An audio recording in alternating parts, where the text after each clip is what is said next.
Stuart, when you look at the overall team scope right now, how do you assess your team's play? I know necessarily the wins aren't coming, especially on the road, as much as you guys had hoped, but you guys aren't necessarily playing bad. Yeah, I think we're obviously giving our full effort out there. Sometimes it doesn't go your way, but I think it's just little details. I think we've all obviously played the game at a very high end level, and we know what needs to be done. So just getting back to that, but I think it's just kind of little details, very small things that have been getting us into trouble. Whether that's just getting penalties at the wrong times, or it could be a thing of like an inch in a stick in the middle lane. It's a game of inches. So, but yeah, I don't think there's that much for us to change. How do you describe Kyle Connor's release? Sorry? How do you describe Kyle Connor's release? The way he releases? Yeah, it's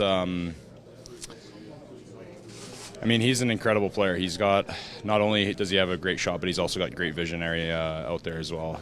Great vision out there as well. Sorry, and I think he's a special player. He's got so much speed. So, you gotta be careful when he comes down at any moment of the game. He's obviously a game changer for them. They got a lot of guys that are like that. But yeah, his shot, it's a nice release. That's why he's he gets so many points. How would you describe the impact Calvin Pickard has had since coming up? It's been incredible. He's obviously, him and I are very tight, and even if you just look at his win record, he's been winning a lot of games. I was worried he was going to break my record there that I just broke this year. So he's been incredible, not only on the ice for us, and he's been making such an impact on whenever he plays a game, but also just in the room in general. Like, he's such a high-spirited man, a guy with just really good emotional control, and just very, when he comes into the room, you're always smiling, you're always laughing, you're always having a good time with him, and he's a very positive guy to have in the room. So it's been a lot more than just on the ice. Coming off that start on Saturday night, for you personally, what's the proper bounce back process look like for you?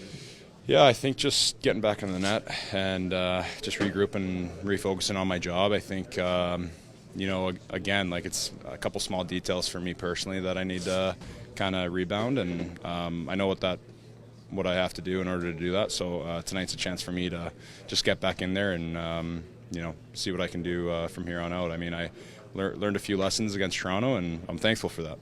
Stuart, the Jets have been up and down through the month of March, but from your pre-scout and what you experienced from them in late November, even though that was a long time ago, what type of game do you expect them to be throwing at you tonight?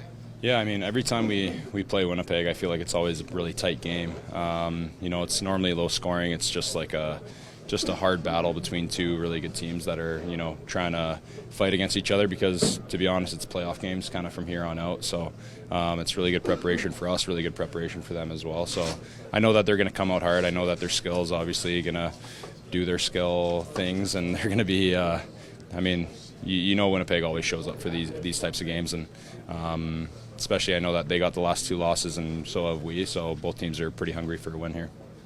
Slight tangent, but there's been a lot of 3-on-3 discussion in the NHL of late, two different opinions on it. Do you personally have a strong feeling about the way that the games get resolved 3-on-3? Not really, no. From a goalie aspect, it's a little bit different.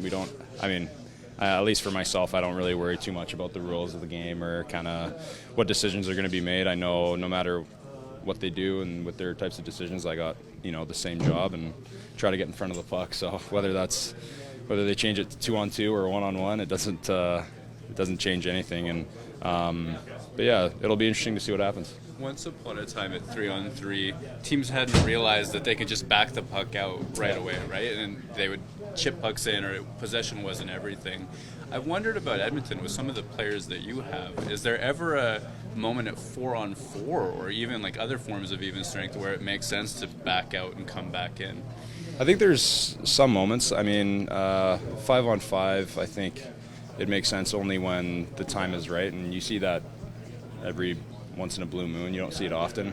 4-on-4 might make a little bit more sense in some situations, but I think even 3-on-3, everything's just so situational, right? Like, it really depends kind of how their team's defending and where their guys are at versus where our guys are at. So I definitely trust the guys in our room that they have the high IQ to kind of tell when that's the right time. And obviously the lower guys on the ice, you kind of want to especially 3-on-3, like it's more of a rush game. It's more of a try to get on the rush and kind of break down with a lot of speed. So you see a lot of guys with speed going out for the 3-on-3s. So yeah, I mean it's a smart move. It's a way to win games and get an extra point.